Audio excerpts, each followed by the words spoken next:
하나님의 샬롬, 그 평안이 오늘도 성도님들의 모든 영역에, 삶의 영역에 펼쳐지시기를 주님의 이름으로 축복합니다.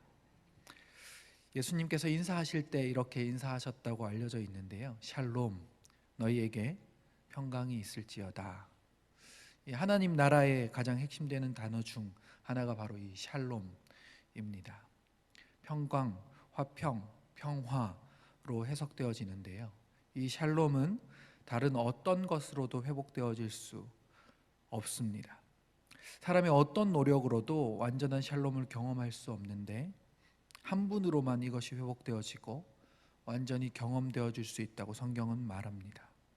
오늘 에스겔 34장에서도 궁극적으로 이것을 설명하고 있습니다.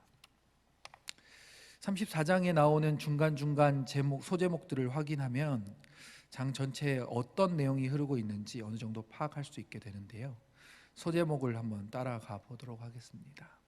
34장 1절부터 6절까지는 자기만 먹는 이스라엘의 목자들에 대해서, 그리고 11절에서 31절까지는 여호와께서 양떼를 구원하시리라 라고 보통 이렇게 적혀져 있을 것입니다. 이스라엘의 목자들에 대한 이야기, 즉 자신들을 위해서만 살아가는 목자들에 대한 이야기를 하시면서 그들로부터 양떼를 여호와 하나님께서 구원하시겠다, 이런 내용으로 34장을 요약할 수 있겠죠. 개역 개정판 소제목은 이렇게 나와 있지만 새번역 성경의 소제목은 내용은 비슷하지만 주요 단어를 조금 달리해서 잡아 놓았습니다.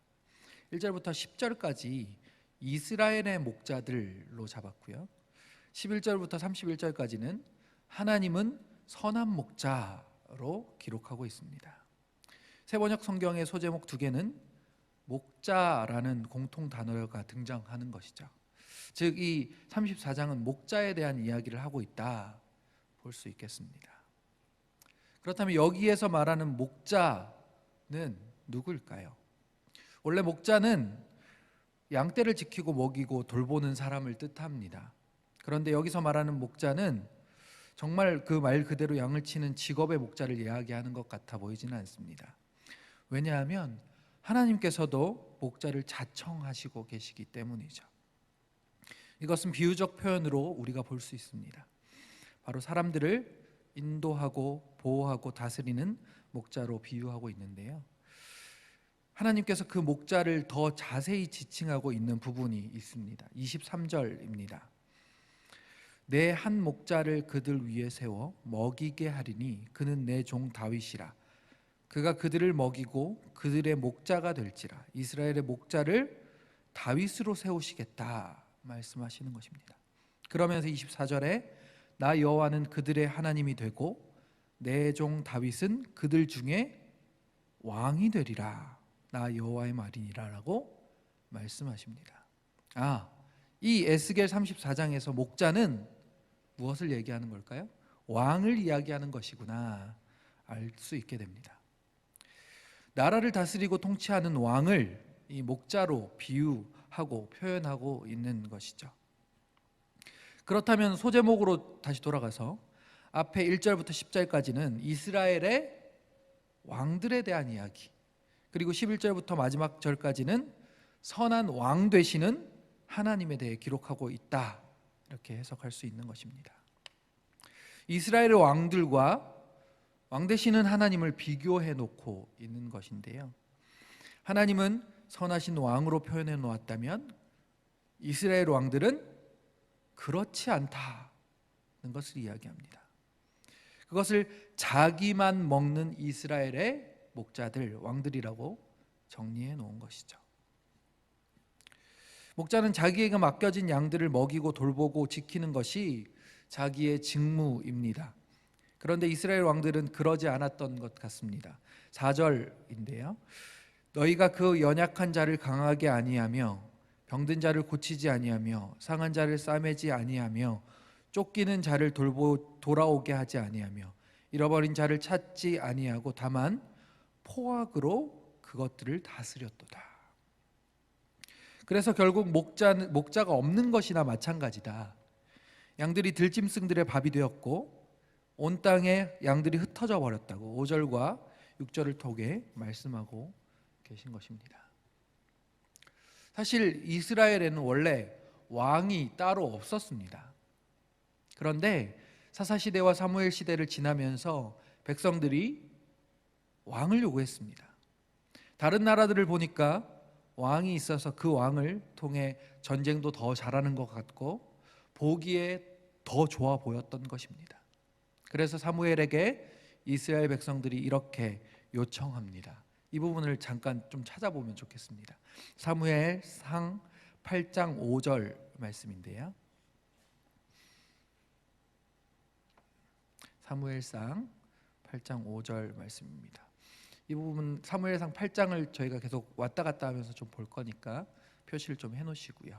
그렇게 하셨으면 좋겠습니다. 사무엘상 8장 5절 하반절입니다.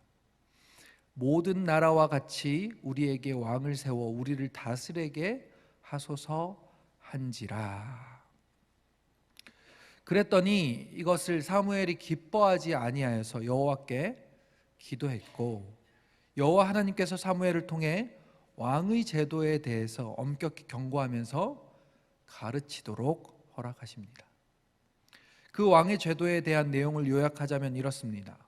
왕의 제도가 만들어지면 너희 아들들과 딸들을 데려다가 나라 일을 시킬 것이고 왕의 시중을 드는 일을 시킬 것이고 너희의 소출을 거둘 것이고 노비와 소년 나귀들을 왕의 것으로 만들 것이다. 그러니까 왕을 세우면 결국 왕을 위해서 너희 아들, 딸들, 소출, 열매, 종, 나귀, 양까지 다 내놓아야 할 것이다 라고 경고하신 것입니다.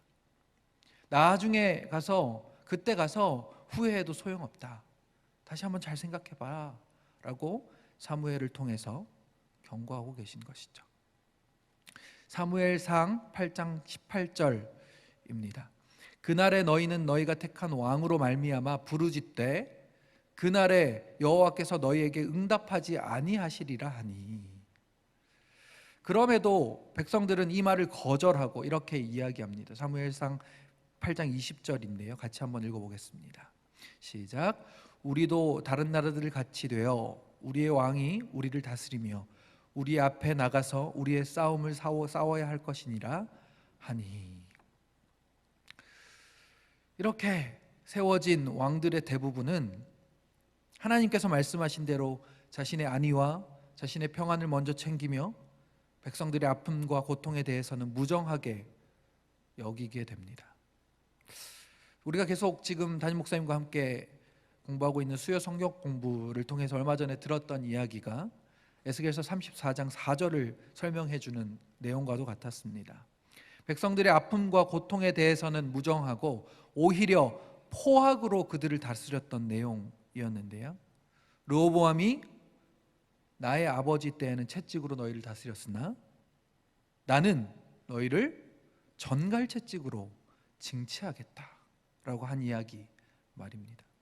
또 아버지의 허리가 내 새끼손가락만 하다라고 말하면서 자신의 왕위를 굳건하게 하는 데만 집중하면서 백성들의 원성을 더욱 깊이 샀고 이 일로 결국 북이스라엘과 남유다로 나눠지게 되는 상황이 되었었죠. 즉 왕을 세우면 결국 그 왕은 자신을 위해서 살아가고 나라를 다스리게 될 것이고 결국 백성들은 더 고통하고 아파할 것이라는 경고가 북이스라엘과 남유다가 멸망당하고 포로로 끌려갈 때까지 이루어졌던 것입니다.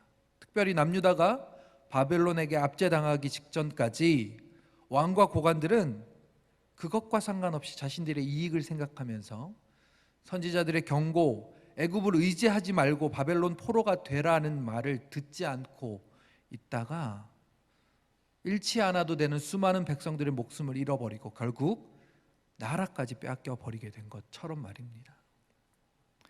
그런 이스라엘에게 지금 하나님께서 이렇게 말씀하시고 계신 것입니다. 에스겔서 34장 11절입니다.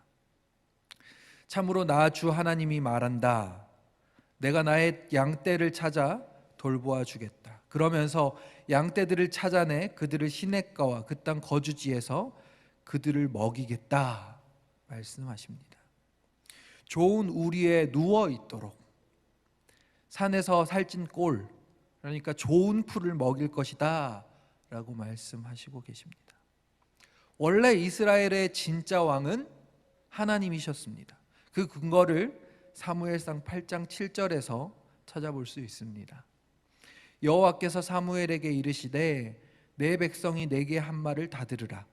이는 그들이 너를 버림이 아니요 나를 버려 자기들의 왕이 되지 못하게 함이니라.